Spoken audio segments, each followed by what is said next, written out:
बंगाल विधानसभा चुनाव के 294 में से 152 सीट के लिए 23 अप्रैल को मतदान होगा, जिसमें इस जिले के 9 सीट भी हैं। जानकारी के मुताबिक रानीगंज विधानसभा सीट से भाजपा ने इस बार अधिवक्ता पार्थ घोष को प्रत्याशी बनाया है एवं पार्थ घोष ने आज रानीगंज के एनएसबी रोड स्थित भाजपा पार्टी कार्यालय में संवाददाता सम्मेलन किया। इस मौके पर उन्होंने क्या कहा है, आइए सुनते हैं। देखिए, আপনারা জানেন আজকে হচ্ছে আমাদের লাস্ট প্রচার। আমাদের মাননীয় রেখা গুপ্তা জি এসেছেন, অন্ডালে রোড শো করেছেন।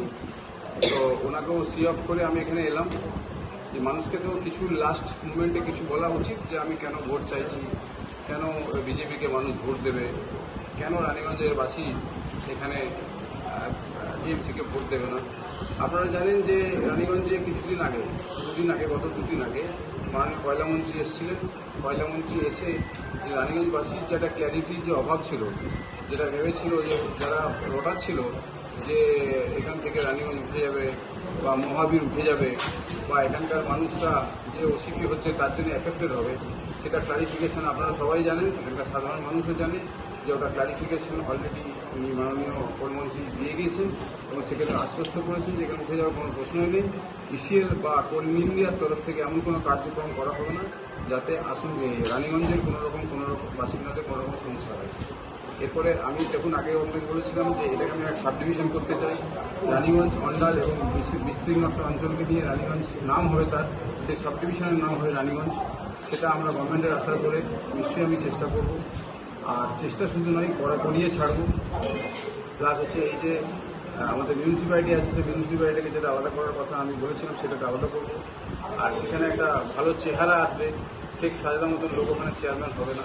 সেটা আপনারাও জানেন যে তৃণমূলে অনেক ছাড়াও অনেক কাউন্সিলর আছে যারা ওই যে জায়গাগুলো ভেস্টেড জায়গাগুলো কী করে মিউটেশন হয়ে বিক্রি হলো, কীভাবে বালি চলে, কীভাবে লোহা চলে, সেগুলো আমার পাতা নেই, সত্যিই পাতা নেই।